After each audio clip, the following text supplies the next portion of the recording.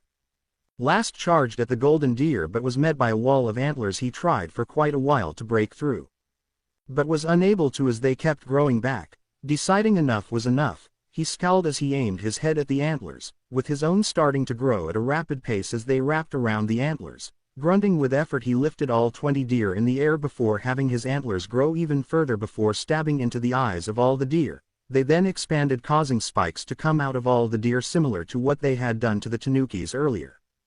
As the antlers of the deer shrunk, Last's extended, wrapping around the deer before he used their corpses as projectiles and threw them at the golden deer, who easily dodged, but since it was distracted by the corpses of its friends it couldn't dodge Last's attack.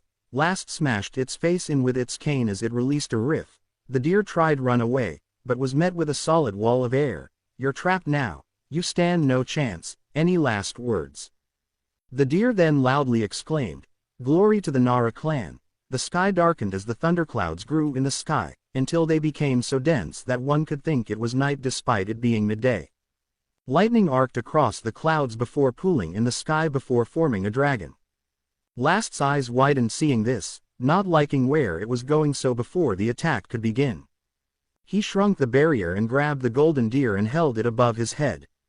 He used his light tendrils to play a riff as the barrier around him disappeared, and he increased the density above him as much as he could.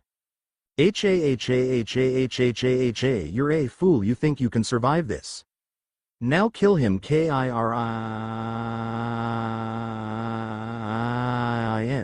The lightning dragon came crashing down from the sky faster than anyone could react, faster than normal lightning, as it stuck Last, blasting through all his barriers with little difficulty, first striking the golden deer but then going through to Last.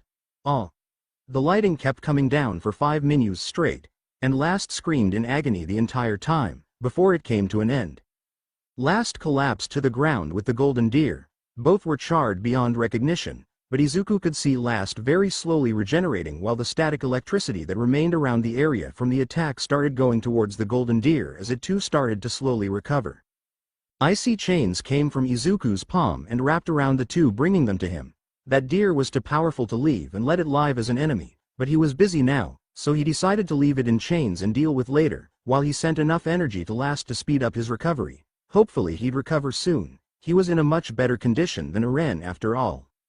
Izuku felt a psychic energy wrap around and hold him in place. He looked ahead to see 18 deer. They looked similar to the WYR deer but smaller and brown. They were visibly straining as they chanted, Standler, repeatedly. Annoyed at this and at the death of his subjects, he easily broke through the restricting energy and held out his hand. Die, you pathetic scum. He blasted fire at them, causing all but the biggest to die. He only survived due to his size. He seemed to be twice as big as any other Standler. Izuku looked into the sky, seeing the sun start to set. Depending on the abilities of the remaining deer, this could carry on to the next day. As he had this thought, he saw 20 green deer stare at him with glowing emerald eyes as a hurricane descended from the heavens. Fuck my life. No one under his current command had the ability to combat a hurricane, not even a tornado. A fucking hurricane. All forces fall back, get as far away as you can, I'll hold it off as long as I can once it ends, charge in. Nodding, the rest of his forces started to flee. Expect for 8, it was Sonic and the 7 Chaos Hedgehogs. Looks like you could use some help, boss. Sonic, you don't have the abilities to stop a hurricane, and those who do have an ability to assist aren't strong enough to help with a hurricane of that magnitude. Sonic just shook his head and waved his weirdly white-gloved finger. That's where you're wrong, bossman. Me and the Chaos Hedgehogs have come up with a little technique that could help. He jumped into the air and was blasted by each of the beams. This also had the side effect of keeping him in the air. The 7 hedgehogs turned into gems as the beams intensified before they disappeared. Sonic shouted, "Chaos Control!" before he was bathed in a golden light, and when it died down he looked different. His hair spiked up and turned a brilliant shining gold.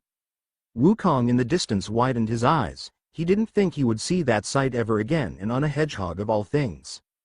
This is the power of all 8 of us combined. I'm sure we can be of some assistance. Izuku nodded as he started to grow, starting to look much older as his wings, tail and horns expanded. He grew claws as he started to flying. Be careful what you use to stop it. We can't risk making it more deadly by adding fire or shrapnel like ice shards. Izuku stared at the hurricane heading his way. He couldn't even see the opposing deer anymore. In fact, when he looked in front of him, all he could see was the hurricane, alongside all of the trees and other objects it had already ripped from the ground. The winds whipped around him as the hurricane barreled towards him. Izuku's eyes glowed a bright crimson, blocking out any other features of his eyes. He screamed, letting out energy blasts at the hurricane, stopping it for only a few seconds before it continued moving. Something golden caught his eyes as he saw a golden ring start to wrap around the hurricane. When he focused, he realized it was Sonic moving faster than sound as he flew in the opposite direction that the hurricane was spinning, in an attempt to stop it, or at the very least slow it down. The hurricane slowed a little, but it wasn't by much. Izuku was happy there was someone to help. He knew he'd be here for quite a while, so he was glad that the golden deer had put so many clouds in the sky as it had made it darker. Izuku channeled all of his available energy as he raised his tail over his head and then fired. His hands were thrust forward as energy blasted from them. His eyes glowed as energy beamed out. He opened his mouth and shot energy out, and finally as energy pooled around the tip of his tail it beamed out it. The energy beams all spiraled together before hitting the hurricane and slammed into the hurricane, stopping its forward momentum, keeping it spinning in the same spot. Izuku was glad for all of his training before this. It allowed him to use his energy more efficiently, as well as his energy that kept increasing day by day. In fact, for the week leading up to this battle he had stockpiled as much energy as he could, and he was glad he did. He could have used it to fully heal Last and Eren in seconds, but he knew he would need it for something else, and this was it, although he imagined he would fight a powerful opponent, not an entire fucking hurricane. Izuku and Sonic kept their offense up for hours. It was a battle of wills against the deer. However, not everyone could keep on going as the golden light spinning around the hurricane dies out as Sonic slingshotted round the it and crashed through Wukong, sending the monkeyman's organs flying. Izuku grunted in exertion as the support that Sonic was giving. However, he grinned as the deers started to buckle and fall. Ordinarily they wouldn't have lasted so long, but there were 20 of them, so the energy drain was split evenly instead of being focused solely on a single person. Izuku's grin was soon wiped off of his face as he saw the deer sending energy towards the wind deer. Oh fuck my life. He upped his power output to compensate for the lack of Sonic and lasted for another 2 hours. He felt his energy reserves finally start to tap out.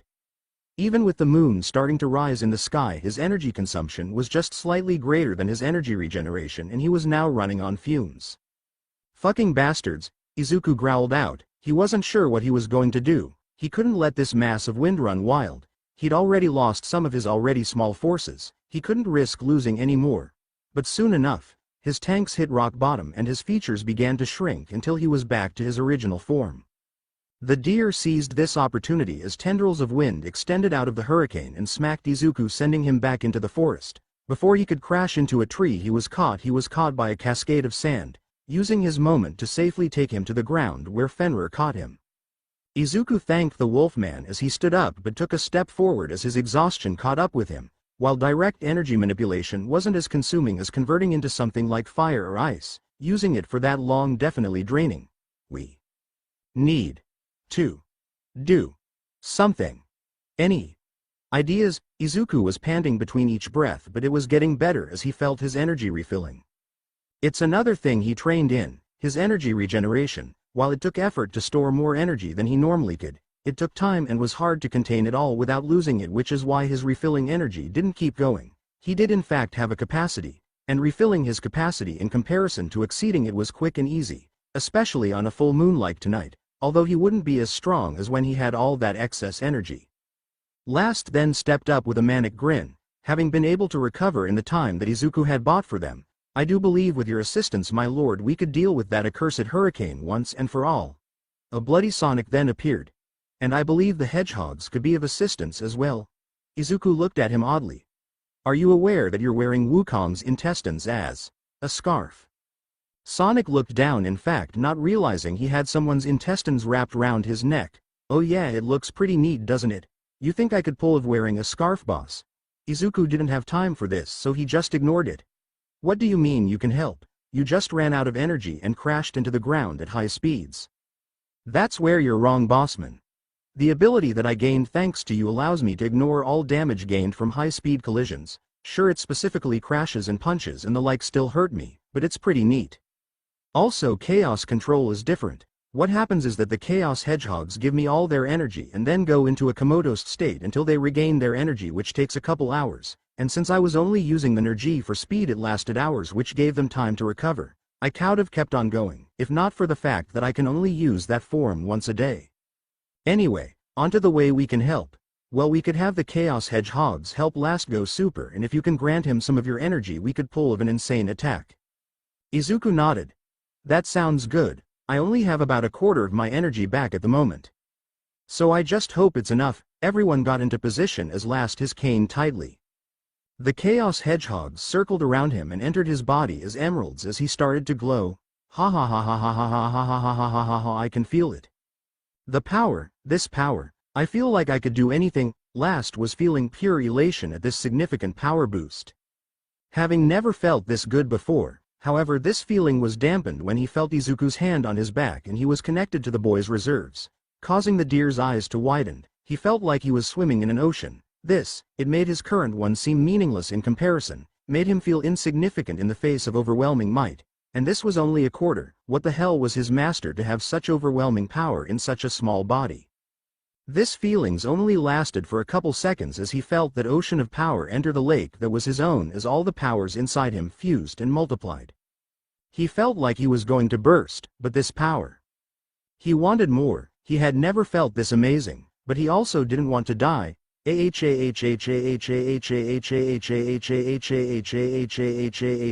you fucking deer. You're fucking dead. His power was channeled into his staff as the energy changed and shifted it as it was transformed into a giant electric guitar. As he gripped it by the neck, tendrils of light played it as he started spinning before unleashing an arc of energy. It started rotating and picking up speed as winds whipped around it, first forming a tornado. Before it increased inside, it formed its own hurricane made of energy and clashed against the one made by the deer. The energy hurricane starting advancing towards the deer, pushing back their own hurricane. However, things didn't go as planned as the final 4 deer stepped forward and let out breaths of blue flames, continuously setting the hurricane aflame and pushing back against the demonic one. Fuck, Fenrir, we need firepower. Throw caution to the wind. Show them why you're my right hand.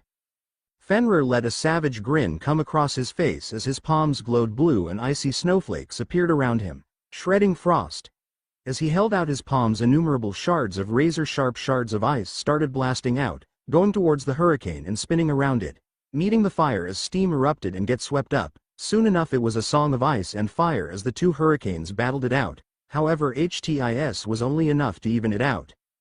Izuku tried to think of what to do to even things out, and it came to him when he saw the body of the golden deer next to Wukong. Wukong, this may hurt, but bear with me. The monkey nodded as Izuku placed his hand on Wukong's back and drained as much energy from the monkey as he could. Luckily, Wukong's immortality meant that he had the fastest energy regeneration, but his reserves were nowhere near the size of Izuku's, which meant in the current time frame he couldn't completely refill it.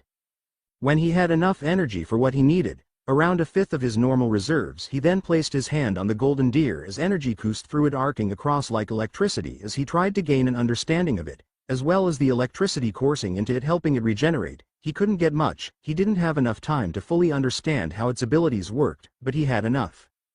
This wasn't an ability he liked to use much because he preferred to learn how to use his energy in different forms, This way just felt like cheating, and if he learned how to do this normally he would have a better understanding of how to use his power instead of just copying abilities like this. It also didn't allow him to use the abilities at their full power. Although his energy did compensate for the difference, then power wouldn't be what it could be if he had full mastery over the skill. With his remaining energy his eyes glowed red as a crimson bolt of electricity formed in his hand and started running before throwing the bolt like a javelin. It arced across the sky before crashing into Last's hurricane, causing the lighting spread through it as it mixed with the entire coursing through the wind. The lightning was the last straw in this chaotic battle because as the raging winds collided, the added elements made it more and more unstable until they both collapsed in on themselves and released a massive explosion of wind, fire, lighting, water and shards of ice. Thus, the reason why Izuku was hesitant to use anything other than pure energy to combat it showed itself as all the attacks that had been going around the hurricane now started coming at both sides. Out of energy and exhausted, Izuku panicked, not knowing what to do, so he just acted on instinct. Take cover. Many did, with Wukong covering some and Fenrir making a wall of ice shielding others. However, Last, who had used all his energy in that hurricane, was unable to move to cover, so Izuku pushed him down and shielded him with his own body. Ice shards impaled Izuku, water needles penetrated him, fire burnt his body, and his lightning came right back at his, spreading through his chest, just barely dissipating before it hit Last. Blood leaked from all the wounds around Izuku's body as he coughed up a pint of blood. You okay, Last? The deer man nodded dumbly as he stared up at his lord. The lord that despite his young age he thought infallible. In the training leading up to the battle Izuku had shown his power as well as during it. Last had thought Izuku was invincible, but now only one thought crossed his mind as Izuku's blood covered his face, hiding his expression. He can bleed. Blood leaked from all the wounds around Izuku's body as he coughed up a pint of blood. You okay, Last? The deer man nodded dumbly as he stared up at his lord. The lord that despite his young age he thought infallible. In the training leading up to the battle Izuku had shown his power as well as during it. Last had thought Izuku was invincible, but now only one thought crossed his mind as Izuku's blood covered his face, hiding his expression. He can bleed. Last's thoughts were running a mile a minute, the fact Izuku sacrificed himself for him going to the back of his mind. It was the blood splattered all over him, the blood that was not his own. It was Izuku's blood. Their leader could actually be wounded to this degree. He had been hurt in spars before, but his growth was so rapid that it was hard to injure him more than once. And it had never been to this degree. Last just kept thinking, he can bleed.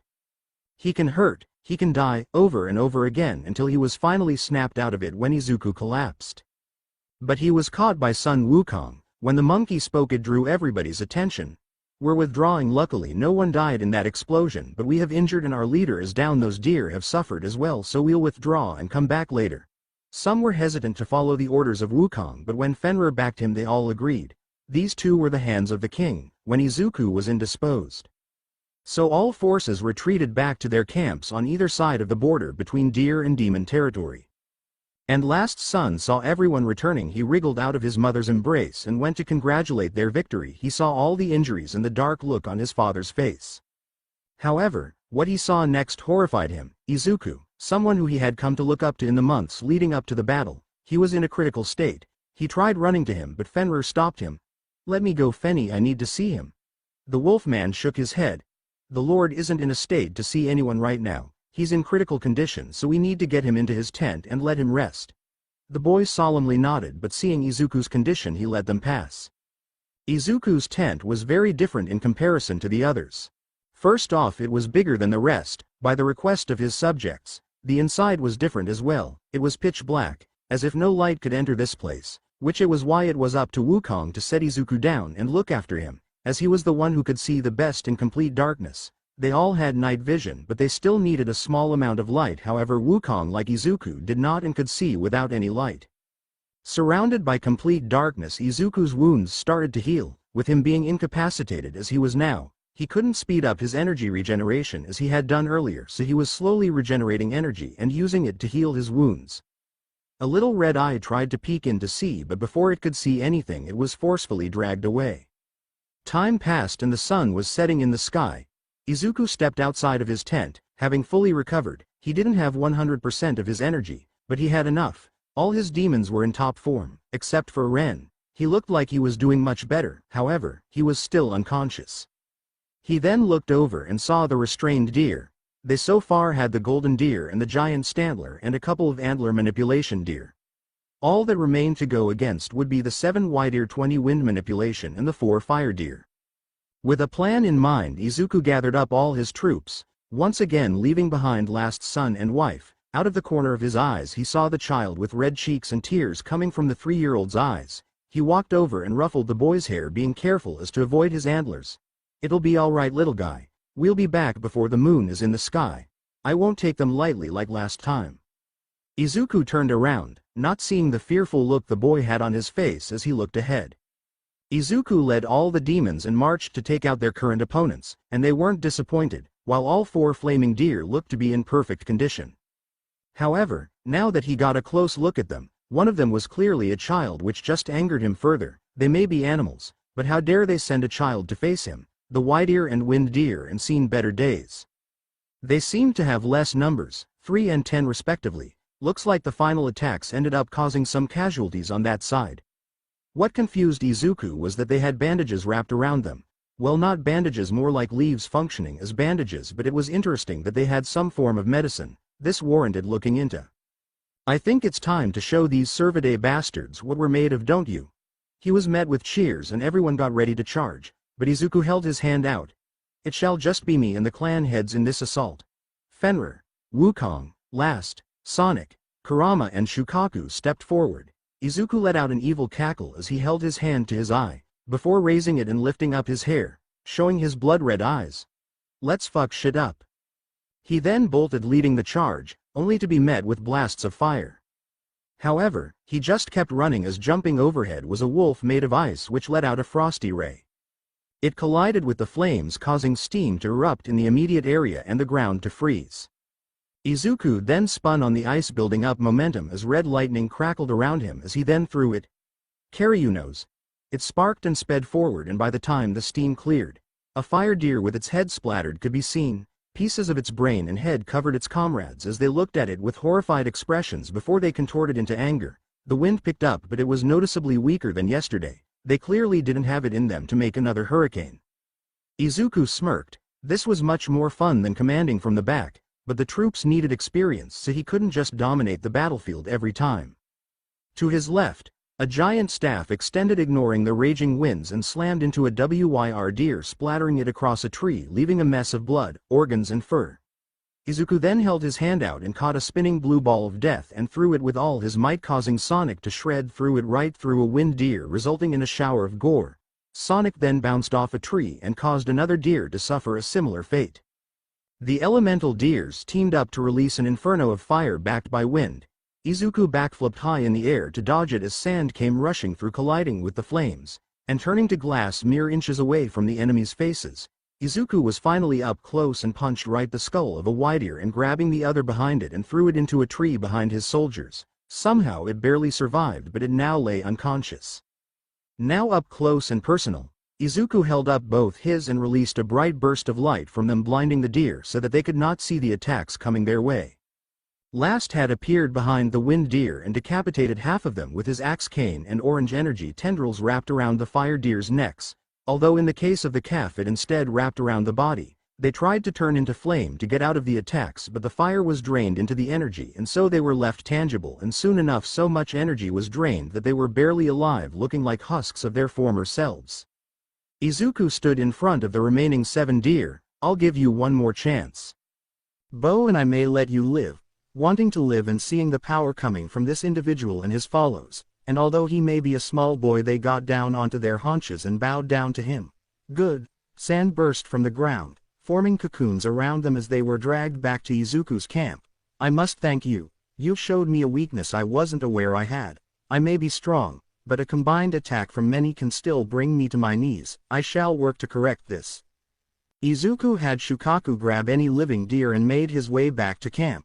This attack had gone much better than the last. "Shukaku, I want you to keep all the deer wrapped in sand until I come out of my tent. Is that understood?" The Tanuki man nodded his head, accepting his lord's order as they marched back, and Izuku headed into his tent after ordering his soldiers to rest, recuperate. inside of his tent and gathered as much energy as he could for the draining task that he knew was ahead. It was midday when Izuku emerged from his tent and he gathered everyone up. Soldiers, we have won a glorious victory, but this is a mere fraction of their total forces, and we have lost some of our own brethren. Do not let this sadden you. Let it fuel your rage and let it guide you forward in our conquest of this land. Now I do believe it's time these deer start paying reparations for our lost comrades. Last to me. The deer man nodded, a manic smile on his face as he went to Izuku's side. The two looked at the 15 deer in front of them. Izuku had Fenrir make a large bowl of ice as he had last fill it with his blood. Now drink. He then had 14 Tanukas dunk the deer's head into the large bowl of blood, only to be let out when it was gone. While they were doing that, Izuku went to the one deer who wasn't dunked. The golden deer who had only recently woken up. Now you better not spill a drop. The deer tried to resist, but Izuku had Fenrir and Wukong hold its mouth open as he made a cut on his wrist and let the blood flow into the deer's mouth. This continued for quite a while, until he was satisfied. You shall be reborn anew. No longer serving those deer you used to, you shall now serve me under a new name. You are now Saranian. The golden deer was encompassed in a golden glow until before him was a 7-foot-tall woman with blonde golden hair and yellow eyes. She was dressed in an amber toga and had golden antlers coming from her head. Interesting. I expected you to be male since you had antlers. The woman shook her head. No, my lord. I was the only female of my kind to grow antlers. It perplexed all. But once I proved my strength to them, they no longer cared about my antlers and allowed me to lead a number of deer. Izuku's brow then furrowed at her. So that hurricane was your idea then? Saranian bowed her head. Indeed it was, my lord. It was meant to be a last resort against a superior opponent. There are 100 wind manipulators. With them we are able to keep much stronger opponents away from our territory. I was only granted 20 to lead against you, which is why it's as weak as it was. That statement rattled Izuku, because if it was true, that meant that it could have been 4 times stronger than it actually was. He had no idea how he would have handled that at full power. However, that was an issue for another time. He turned to Last, and his son, Junior, was by his side watching his father drown their fellow deer in his own blood until they had drunk it all. Now don't leave a single drop, you pathetic whelps. I don't want any bit of my precious blood to be wasted. This caused fear to run through them. Despite being herbivores, they drank the blood as if it was more precious than water on a hot summer's day. But by the time they were done, there was not even a drop of blood left. The deer started to shine as they transformed, their very biology shifting as their fur started to turn gray, and all their teeth sharpened, turning into fangs. Izuku walked over and started to name all of the deer, making sure to keep a tight hold on his energy to make sure it didn't drain too fast. It took a few minutes to come up with names for all of them, but soon he approached the last one, the smallest one. In fact, now that he was paying attention, she looked around. The size Junior was before he was turned into a demon. This little one was a calf, which only angered him more. What were they doing sending a child to the front lines? This only enraged him, but he was careful to not let it show on his face. However, she was snarling up at him but also looking at him with reverence. Much like all the others, she was confused on whether or not she should hate him or revere him. It seemed the new blood coursing through them was conflicted with their original mindset. He then spoke, giving the calf a new name. Henceforth you shall be known as Rosie. As he spoke, much like the others, she started to glow before her human form was revealed. She had white hair, pitch black eyes, and a pale gray skin. She was also dressed in a black and red Lolita dress and sun hat. Izuku nodded, now seeing the reverent looks on their faces. Who do you all serve? In unison all of them spoke. We serve you, my lord. Izuku smiled. Now get settled, we'll rest for a week before our campaign. Now Junior, come here. Junior left his mother's, Amaya's, side as he walked up to Izuku. Junior, I would like to meet Rosie. She's a similar age to you. I'd like it if you could help her get used to things as well as the new knowledge that would have been entered her mind. The young deer shyly shuffled up to the kneeling Rosie and held out his hand. My name is Junior, it's nice to meet you. The deer girl took the offered hand and used it to stand. GG greetings, she stuttered as she acclimated to the new language and customs that filled her head. Rosie then grabbed the sides of her dress and curtsied just like her mind showed her. My name is Rosie. It's a pleasure to meet you. She flashed him a fang-filled smile as he responded in kind before taking her hand. Come on, I'll show you to your tent. he stopped mid-step as he realized he didn't know which of the new tents that were set up were for Rosie. Izuku just chuckled seeing this. "It's the one next to yours, Junior." The boy nodded his head before taking her with him. The next week was focused on getting the new deer up to snuff, used to their new powers as well as clearing any animosity built up, as if it was left to fester it could get in the way, and it was successful for the most part, except for one Tanuki, Aren. His hate for the deer and all other non-demons remained strong as ever, but Izuku was able to temper this hate just enough for Aren not try to kill them.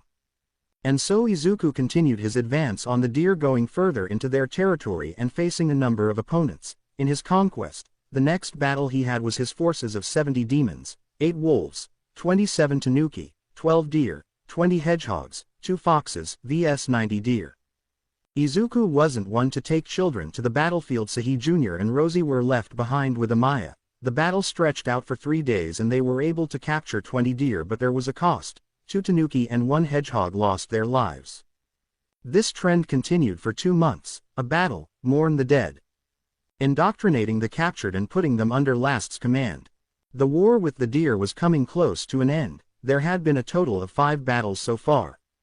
The first against 7, the second versus 90, next was a when the numbers reached triple digits fighting 100 deer, and it only increased from there with 135 deer being fought against in the 4th battle, and the 5th saw a battle against 150. It was now November 11th and it was now the penultimate battle and would be different from all the others up until now. Those had been drawn out direct confrontations. This would be a siege.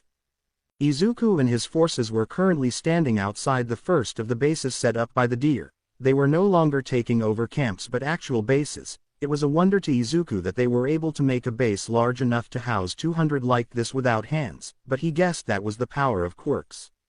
Another thing that had interested him was the increasing medical developments that the deer had. It was thanks to the information he gained from the deer he captured. Apparently they had a blue-nosed deer that could transform. Alongside these transformations came innate knowledge of medicine that only improved as this deer got older. Although he couldn't help but laugh at the name given to the deer, Cotton, he would give the deer a much better name when he came under his control. Izuku's forces had grown much larger than from when he had first started out. He had the 6 heads of the clans Fenrir, Wukong, Shukaku, Sonic, Kurama and last. Then there are their subordinates 7 wolves, 14 Tanuki, 10 hedgehogs, 1 fox, and 70 deer. With the increase in the number of deer, Saranian was allocated as last second in command. Much to his irritation, it only gave him another reason. What that reason was for, well, that's for another time. Izuku stood in front of the forest of antlers that acted as a barrier to the base. If they were normal antlers it would have been normal, however they were just antler-shaped, because instead of being the normal white or brown there was a metallic sheen to it. They must have some sort of deer with a metal manipulation ability. Let's see how it holds up to a little lightning. Sari let them have it. The deer woman bowed her head. Yes, my liege. She held her hand up to the sky before bringing it down. And alongside it came a strike of lightning which struck the metal horns. Leaving no damage, she furrowed her brow and bit her lip. She held out both hands cupping them as lightning charged between them before screaming and letting out a beam of lightning, only for it to do nothing on impact. My lord, it seems impossible to penetrate it with lightning. Izuku began to think. Using the wind deer was an option, but that technique was too deadly and it could cause casualties on both sides if they weren't careful, so that was more of an absolute last resort. This single barrier is one of the things that would enrage Izuku to no end over the course of this war. Because he spent over 2 weeks trying to break through it. They started this siege on the 11th of November, and now it was the 29th. He'd read about some sieges taking months or even over a year, but he didn't think it would take long given his power. However, nothing to worked, and what's worse is that it was seemingly getting larger and stronger. In the beginning it just circled the deer base, now it went up and creating a dome cutting off any aerial attacks. It went underground, and it was seemingly adapting as well, cause after an attack did even a little damage, a few more uses of it resulted in no damage at all. They learned this the hard way. After a few wind attacks managed to cut through the dome, and so they kept trying, but got diminishing returns. Izuku, who was already at his wits' end, decided to use the hurricane, but by then the dome had built up enough wind resistance that it didn't even buckle under the pressure of the hurricane. Next to this base, there were many destroyed trees, from where Izuku actually acted his age and went on a tantrum about not being able to get past that damnable barrier. Izuku was pacing forth within the war tent they had set up. Large bags under his eyes, he hadn't slept this bad since he was living with his mother. Who's got any ideas on how to break into that damn thing? No one said anything. This siege had put them through their paces, everyone was sick of that barrier. However, Wukong's eyes and runes appeared around his throat for a split second as he suddenly remembered something. Words of an old friend of his, "You know, Wukong, I wasn't always like I am now. Before, all I did happened when I was just a small-time leader. I was corrupted by those I grew up with, sometimes just thinking pure power and attacking things would be enough. What I forgot to do was think strategically, not just different ways to use a power. But actually think. A friend of mine once locked himself in a house and I needed him to come out. I kept banging on the door trying to force him to come out. Nothing was working, but in the end all I had to was coax him out instead. The memory ends with his friend reaching out towards him, and it's all fuzzy from there. Hundreds of years in that cave must really have done a number on his memory, although he doesn't understand how his recent memory was affected, but whatever, Wukong still couldn't think of why he didn't remember this earlier. Getting over his flashback, he stepped forward. What we need isn't brute force, it's obvious that we don't have the strength to break through the barrier. With what we've thrown at them, this base must be entirely for the defense. If they have a unified attack that can bring us to our knees, why not a unified defense? Everyone nodded along, including Izuku. Then what do you suggest, Wukong? The monkey man started walking around the war room. It's clear that we can't get past their unified defense. What we need is to draw them out. Make them lower the barrier. With how we've been relentlessly attacking it, we won't be able to trick them into thinking we left. What we need to do is get them to leave themselves. My lord, you gained a poisonous ability from the wolves you fought in the past. No. Izuku nodded his head. Well then, let's see how well they fare against it. Izuku smirked. Sounds like a plan. He approached the horned barrier, arms outstretched. His left arm glowed purple as the right erupted in flames. He brought his hands together before releasing a burst of purple flames. Fire had been proven not to work, but poison now, that was another story. They hadn't tried that yet. As the fire spread, the metal started to corrode. It was slowly regenerating, but the corrosion would outlast it for now. However, this wasn't the result that mattered. It was the smoke. The fire could never reach the end of the barrier, but smoke. Pump enough through and the poison smoke will blast out the other side. There's no way they'd stay trapped in that poisoned dome. He thought everything was going to plan as he heard screams, but the screams died down and the barrier didn't come down. He knew they were all still alive. He could hear them on the other side. They really did have a damn good medic. Izuku then gained an evil smirk. Let's see that medic try and stop asphyxiation. Shukaku sand around the dome. Now, following the command quickly, Shukaku surrounded the dome with sand and Izuku turned it all to glass in short order. If this doesn't draw them out, nothing will. Izuku placed his hands on the glass and led a continuous burst of a violet fire. Purple smoke filled the dome as Izuku continually pumped in fire. This strategy worked as the antler barrier dropped and a giant monster appeared in its place, confusing many as the first thought that ran through everybody's head when they saw it was a tanuki. The surprise was short-lived as the monster started punching the glass and eventually it broke, allowing oxygen to flood in. The monster let out a loud roar before charging away. However, Izuku wasn't having any of this. He was already at his wit's end and was not giving them another chance to put that barrier up. Izuku's eyes glowed a shining blue as he held out his hands, forming a katana made of ice, and unleashed most of his energy, forming a giant snowflake made of energy beneath the encampment. The blue energy started to encapsulate all living beings, forming a barrier and wrapping around them. Izuku held his ice sword in the air and muttered a single phrase. Bleak December. He then slashed down, causing all the energy to attack the monster and all the deer, freezing them before forming blades of ice which started slashing their flesh, all while leaving the ice unharmed. Izuku's sword shifted into a giant synth as he slashed towards the camp, causing an explosion of ice shards to burst from the center, killing all inside and slicing off one of the antlers of the monster and injuring it enough that it started to shrink until all that remains was a small blue-nosed reindeer. Izuku picked it up by its broken antler. God, I hope you're the medic. Everybody, grab the corpses and bring them back to base. We'll eat well tonight. Izuku turned and walked away, still holding onto the small reindeer. not noticing Last's look. Such a waste of good deer, they could have been of use. When they got back to base, Izuku decided not to waste any time and immediately injected his blood into the reindeer, causing it to transform into a small bipedal reindeer. It was around this time that it started to wake, and just as it was about to freak out, Izuku glared at it, using some energy freezing it in place. "You serve under me now." "Got that." The tiny reindeer nodded quickly as it was placed into the ground. "Serenian will look after you for now, help you acclimate." "Alright, you need a name."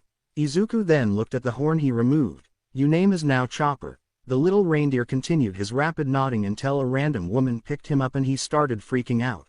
"Ah, help me my lord, I'm being kidnapped." Izuku just shook his head. "Make sure he acclimated quick enough, Serenian. See if you can find out if he's the doctor or not." Serenian started stroking Chopper's head. "Your wish is my command, my lord," and took the tiny reindeer to the others under Last's command. Izuku smirked, and looked behind him, seeing Wukong and Fenrir.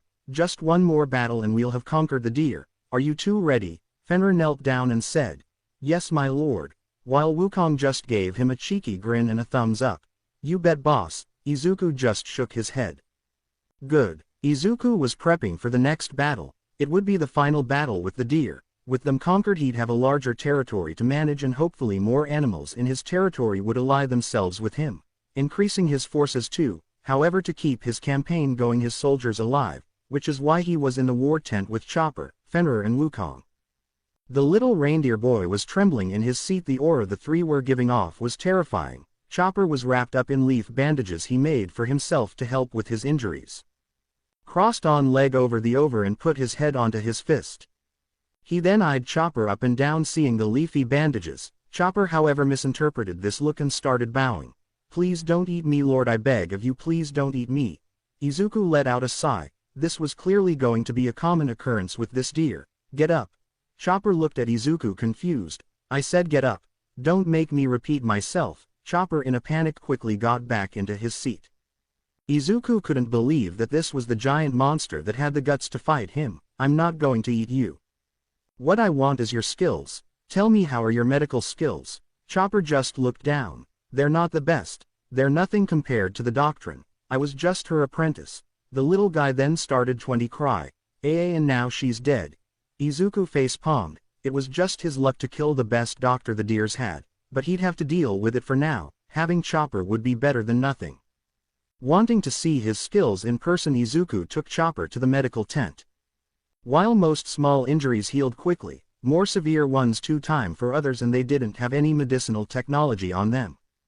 Although Izuku was pleasantly surprised when he saw Chopper in action, he clearly underestimated the deer, because once he got into doctor mode there was no stopping him. He was setting bones left and right and rapidly creating leafy bandages and splints. He even had the courage to berate Cerberus once he had come in with a spike of wood going through his paw that he had somehow got stabbed with. It did make him wonder, however, how good this doctrine was. Deciding to see if he could boost Chopper's skills, Izuku headed over to the library. He doubted there would be anything on medicine but remained hopeful, and he wasn't let down, because he found another book written by IMS, Medicinal Memoirs by IMS and TT.C. Izuku flicked through it and saw it was filled with what appeared to be advanced medicinal techniques. It started off very simple but became extremely complex. Having gotten the book he wanted, Izuku decided to head back. He had no idea who this IMS was and how he knew so much, but he was glad for the information. When Izuku got back, he saw Chopper taking a break after having treated all the prisoners. "Good job, Chopper. You can have this as a reward." Chopper didn't know what to expect as a reward, but a book wasn't it. When he saw the medicinal book, he had stars in his eyes. He was so enamored by the book that he didn't notice the runes appear on the back. Izuku did, however they disappeared too quickly for him to get a proper look at them. When Chopper opened the book, it confused him because it was different from what he saw. Some pages were blank and others had different text. It seemed like it was guiding the reader to the conclusions rather than outright stating the medicinal techniques. "Thank you, my lord. With this I can learn so much more about medicine." Izuku nodded and then walked off to plan the final assault of the deer, all while thinking, what were those runes and why did they feel so familiar? He shook his head, putting those thoughts to the back of his mind. He had a war to plan. The wind howled around Izuku as thunder crackled in the sky. Izuku was flying in the air, wings flapping as he looked down at the final stronghold of the deer. This battle would be different from the others, there were only 50 deer. But they weren't like the run-of-the-mill deer they had faced before, they were the members of the leading clan of deer, the Nara clan, all having controls over shadows. Wukong had gone against some of them before, but there were many more now, and the weather was in the deer's favor. It was stormy, the clouds in the sky created more than enough shadows for them to use. This was why instead of charging in with a large army, Izuku would go with an elite strike squad. He had recruited Fenrir, Wukong, Shukaku, Sari, to come with him. They each would have 10 opponents each. Last wasn't too pleased at being excluded, but he saw him taking Junior off to train, so at least he was making use of his time. Kurama and Sonic had been excluded as well. Sonic had no defensive abilities, and even if they couldn't register his speed, all he had to do was step in a shadow and it would be over. It was similar case for Kurama. He hadn't discovered his true abilities yet. So far he had better regeneration than anyone except Izuku and Wukong and super strength, but that was it. These skills couldn't warrant the risk of bringing him along. Izuku roared over the thunder. "Are you ready?" His 4 subordinates let out battle cries as they all charged towards the stronghold. Just as they began their charge, shadows retreated from the surrounding area. When the strike squad arrived at the stronghold, all 50 deer were waiting, ready to fight. There were even some familiar faces. All the deer in black fur and in dark horns, they all looked similar. Except for one, it had no fur on its face. Instead of fur, its face was covered in burn scars. Izuku smirked at the deer. "Those burns suit you." This just enraged the deer and his subordinates. Each leader was eyeing down their counterparts before Izuku yelled out, "Charge!" While the deer yelled out, "For Nara!" Each side charged at each other, and as they did, the deer acted first and many created shadow deer, increasing the size of their forces. Izuku was the first to act. Chaos, flaming chains wrapped around his arms and blades formed in his hand, and he swung them in a wide arc, letting the chains fly to give more distance. The shadow deer that were approaching him were destroyed by the chaos blades. The others were also surrounded by shadow deer, and each had a different method of dealing with them. Shukaku tried crushing them with his sand, but whenever they were crushed by the sand, they just poofed into smoke and reformed further ahead. When they started getting dangerously close, Shukaku he wrapped himself up in a dome of sand, protecting himself from any and all attacks. Fenrir had created a blade of ice and was slashing at all who came close to him. The shadow deer, however, just kept reforming, seemingly uninjured. They got so close that Fenrir released a burst of ice to send them back. He was currently in a stalemate. They couldn't do anything to him, but he couldn't do anything to them. Wukong just didn't give a fuck. He was swinging his staff around, attacking all the shadow deer he could while making his way towards their creators with a manic smile on his face. He suffered countless injuries. His limbs were torn off, horns ran straight through the stomach, but eventually he got to the Nara deer and bashed their skulls in, or so he thought, as they corpses melted into the shadows and went towards the clash between Izuku and the clan head. Sari was very successful because she was wielding dual lightning bolts in her hand and was throwing them at all that she could, and as each lightning bolt slammed into a shadow deer, it poofed into smoke and never reformed. Some did get close, while both bolts were thrown. She wasn't unarmed, however, because she quickly recalled the bolts, and with lightning speed they returned to her and she used them to cut down the shadows surrounding her in a burst of lightning. She finally got close enough to the real deer and decapitated all of them with her lightning bolts. This wasn't the end, because much like Wukong's deer, they melted into the shadows and went to their clan head. Seeing her friends in trouble, Sari decided to step in and destroy the shadow deer surround Fenrir. She smirked at him. "Looks like you could use some help." Fenrir grunted but nodded. "I don't know what you did, but my guys keep reforming." He then gestured to the bloody Wukong. "And my regeneration isn't good enough to do what that crazy bastard did." Sari nodded as she kept fighting off the shadow deer. "It must be the light. My lord's attacks are destroying the shadows around him, and my lightning defeats them as well. It must be something to do with that." Fenrir nodded, and that's when he got an idea. He created a new sword. This one, however, looked like an icy prism. "Gimme some light." Sari condensed the lighting in his hand and directed a beam of energy to the sword, causing it to glow and give off a brilliant light.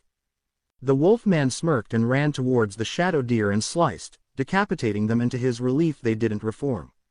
Sari and Fenrir continued their advance until they got to the Nara deer. They were different however because before they were even attacked they went into the shadows to stand behind their clan head. Shukaku was the only one having issues now. He was still in his sand dome and had eyes floating around it seeing the shadow deer watching them ram into the dome with no success.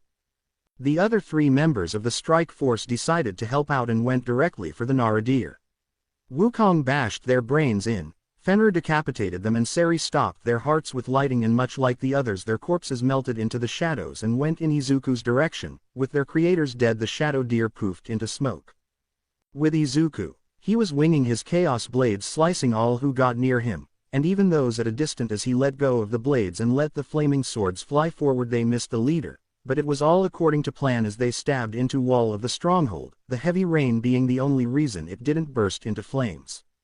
He tugged on the chains and used them to launch himself at the leader planning on kicking the deer trapped between the chains, but he was able to dodge. The deer turned his body into shadows, and wrapped around Izuku's form and a shadowy deer head formed over Izuku.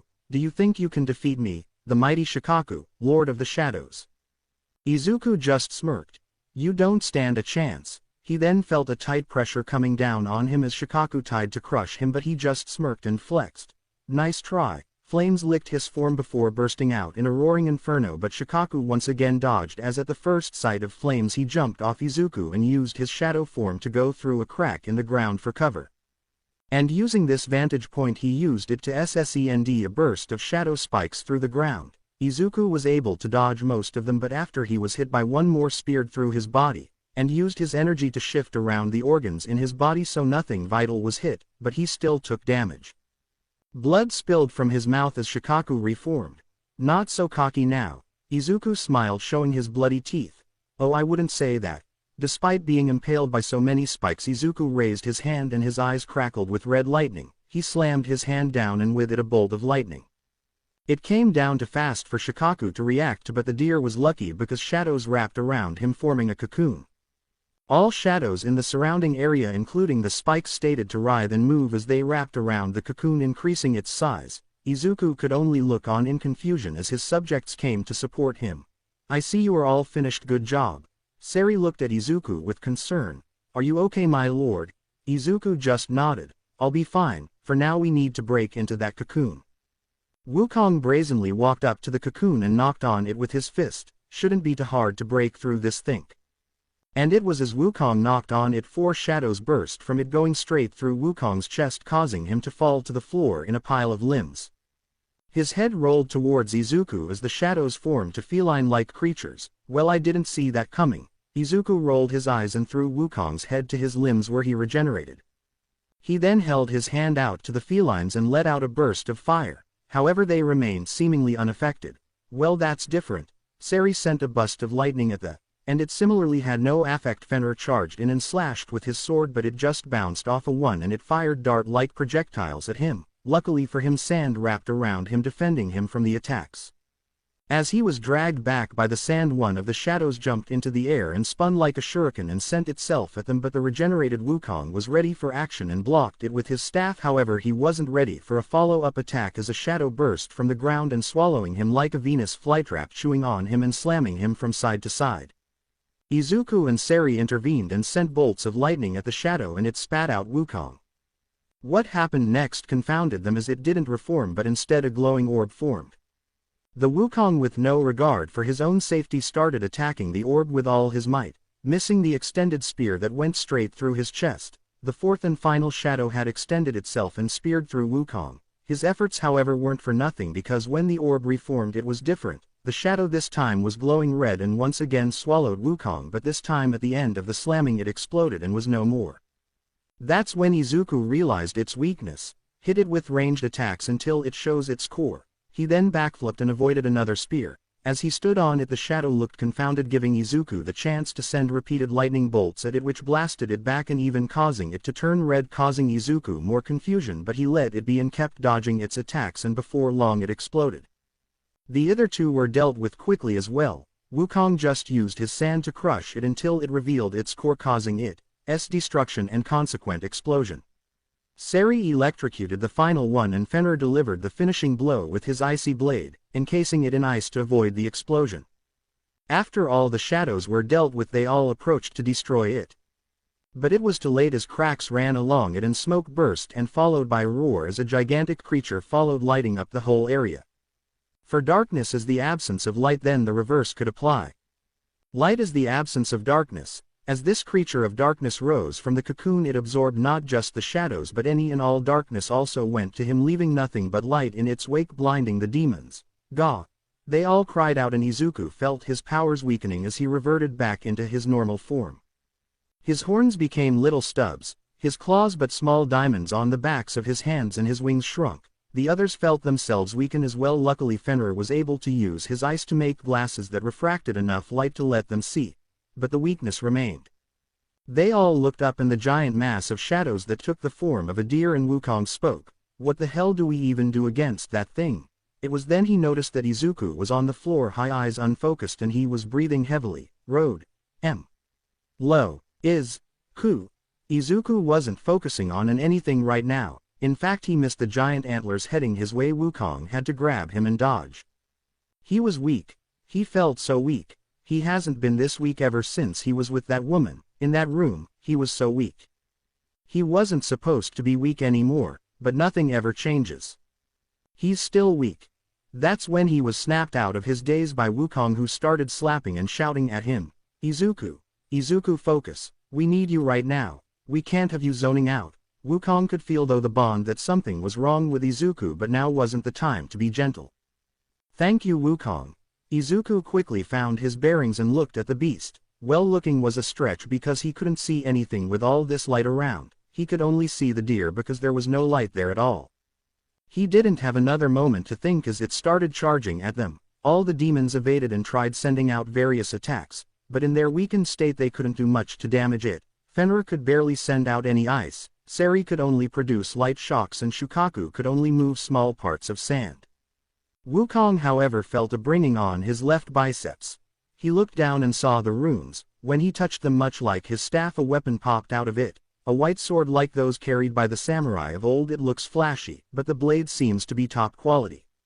Boss! He then threw the blade to Izuku and branded his own staff.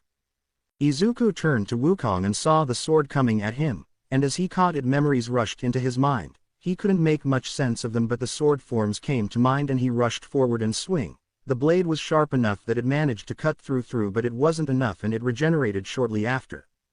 Izuku let out a tisk and jumped back as it tried to stomp on him. We need to land a fatal blow or he'll just recover. He had no idea, however, on how to deliver such a blow, but he gained an idea when I saw the deer charging at Sari.